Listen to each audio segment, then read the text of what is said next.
influence I actually do have.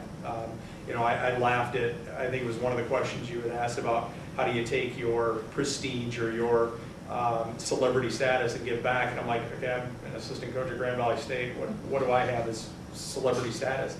But I think you realize when you get into your community of volleyball, for me, it's actually pretty big. Just being associated with this school gives you a name and kind of a status that says you know something. I'm not sure I do, but I've been able to realize that I can help now put more things together to be able to give back a little bit more. Like Coach said, I think part of the problem with our sport is that it is for the affluent. It's very difficult for the underprivileged to be able to crack into that, to be able to be a part of something and get the development they need to move on. So, you know, our hope with the people I'm working with is that we can help out a little bit more and, you know, maybe at least make a difference in one or two kids' lives, you know, to do something a little bit more for them. Well, and last but not least, Andy, I'm talking about making a difference in people's lives, and historically, the YMCA, I mean, of all of these things, in some sense, I told my class, in some sense, the YMCA is the original sport for development and peace, you know, organization out there. And so I'd like to hear a little bit about your influence with the people that you work with there, and the impact and how you're using sports there. YMCA is, sports is, and athletics is interwoven, hard to separate out, but interested to hear a little bit what you're taking. Yeah, you know, the YMCA is very far-reaching in a lot of its efforts. I think the most important component to the Y is the fact that we have a financial assistance program that, for those who are eligible, is really dependent upon a lot of factors. But you can literally, if your circumstances require it, comp memberships. And we're very fortunate to have the David D. Hunting facility, of which I'm still the executive director, I'm VP/executive director, so I'm wearing two hats at the same time. But the diversity of that particular facility in relation to the rest of the facilities within our association provides it a very unique opportunity. We have about 17,000 members in that facility right now, just that facility alone. The YMCA in general serves about 36,000 members between the 6 different facilities that we operate. And our primary focus is to make sure that we reach out and impact those people that need us most.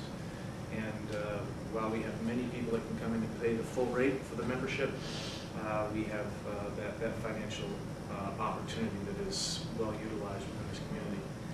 Aside from the actual membership is the different programs that we provide. In listening to some of the folks, I was reflecting back about a couple of weeks ago when the Tiger Caravan came through town, and they had 4 or 5 Detroit Tiger players, and Dave Dombrowski was the GM of the Detroit Tigers was there. The West Michigan Whitecaps and Fifth Third provide us with about $70,000 a year to run an inner-city youth baseball program. And that impacts about 1,600 youth every summer. At this particular event, we identified the coach and the player of the year.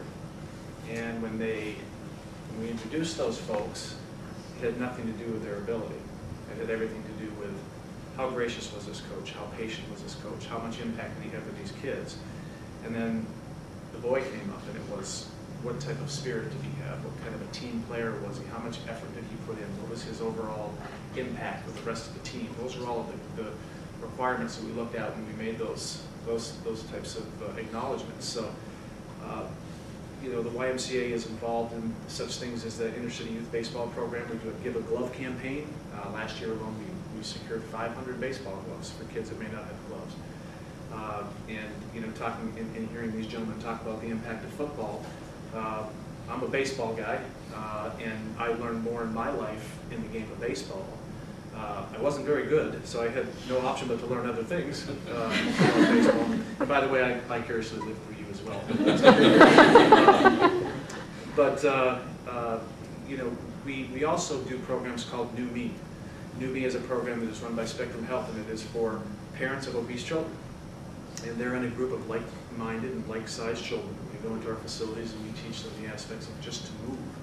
And then we talk to them about how they need to eat better. And then we talk to them about how they get their self-esteem back. And then we talk to them about what their body is capable of, even if they don't feel it's capable of anything. We have programs called Latinos, where it's a program for Latino mothers and their children that come in, and we teach them the aspects of physical activity and the benefits of all of that. So our reach is far beyond just the physical aspect. It's far beyond the membership. It's far beyond getting on a treadmill or on a piece of strength equipment. It's about how we positively impact the community. And I myself, my whole career, whether it's been with the Boys and Girls Club or whether it's been through the YMCA, the aspect of sports and activity in general, for that matter, can have a resounding and amazing impact on your community if you package it right. Absolutely. Thank you.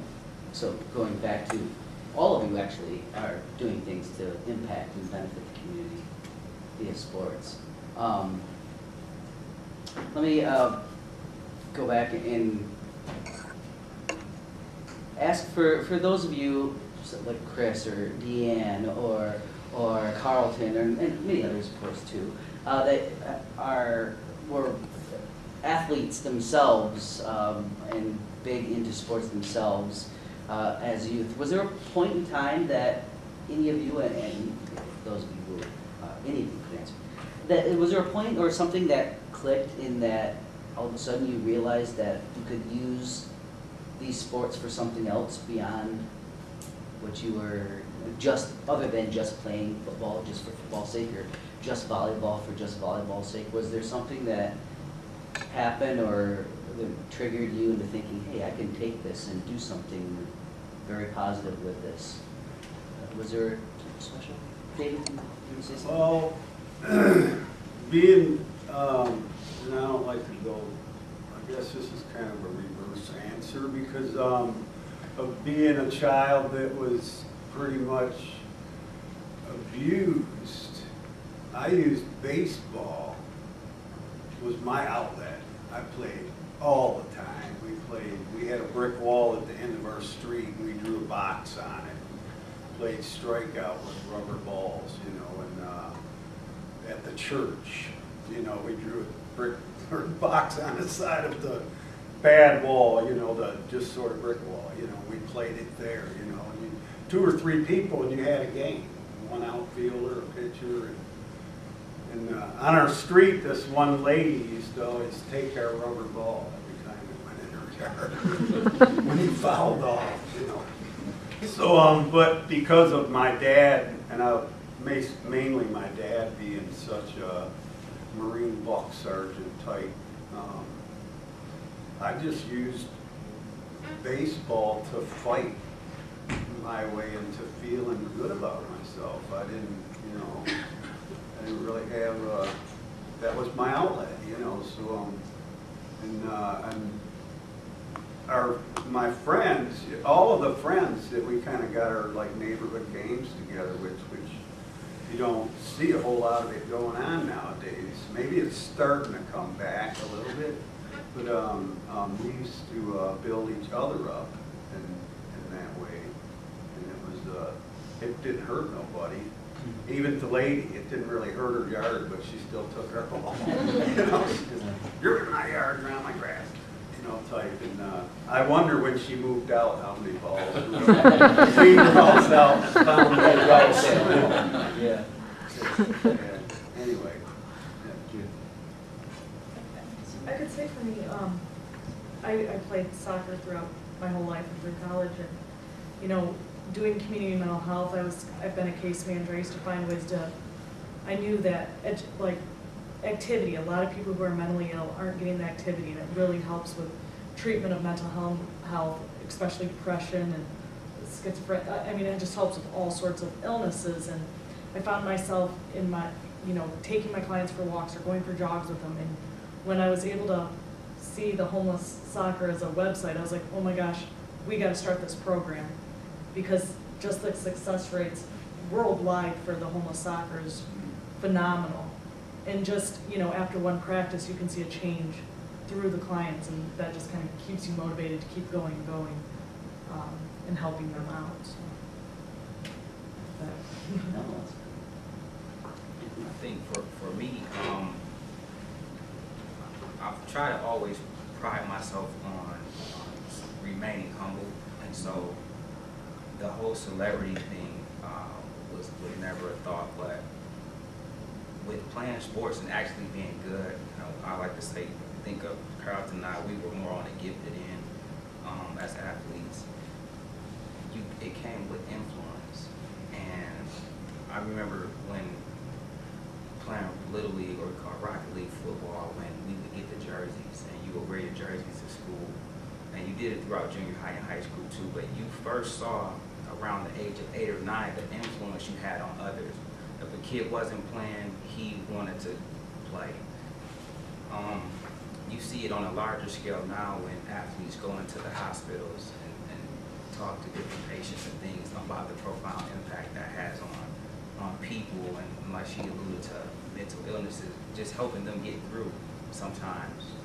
So it was the influence that I saw that sports had on people that made me say, you know what, if I continue to conduct myself as an upright citizen, as a solid human being, I can use what small platform I have to impact the lives of others. I'm a clinical therapist now, and regardless of whatever theory I'm using, and whether it's CBT or RBT or whatever it is, when you inject sports with that, it does far more better than those theories that's out there. And so I see it being twofold on it, and just how it can be life changing for individuals.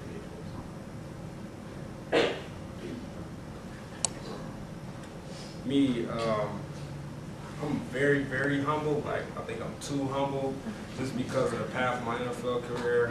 I still feel like I should be in the NFL, and that's some of the problems I have, and I always talk to him about it. So, like, I have to really, really, like, sit down and think the influence that I have. And a lot of my players come back to me after high school, and that let me know that I have influence over those guys. They're not reaching out to the head coaches. They calling their receiver coach for advice, not just on the football end of it, but just how to manage my time in college. Just questions like that, like big brother questions, father questions.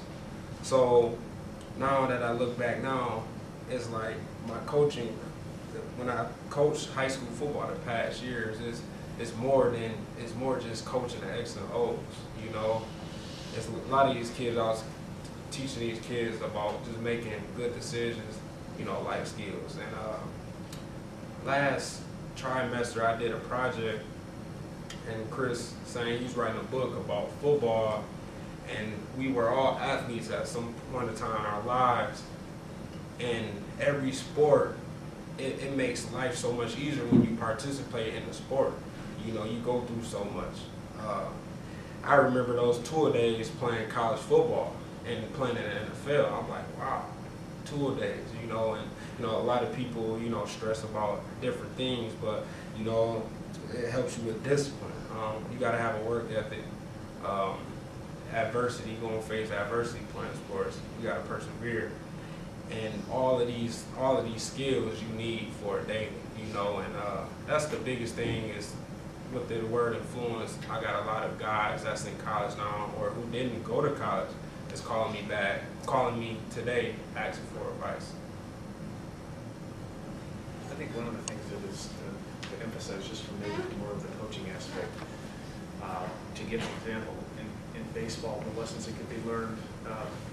I coached on many different levels, but I coached a travel team one year, and it was a young travel team, and we were just beginning to get halfway decent. And in the course of this particular year, I don't remember which year it was, but my mother had come down with leukemia, and she's fine now, so she's recovered. But we played in a tournament game, and after the tournament game, one of the assistant coaches, and my son was on the team, obviously, as it usually is when you're coaching. But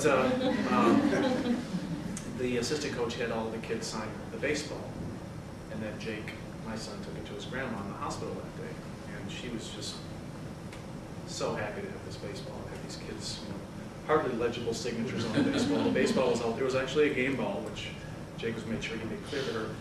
But anyway.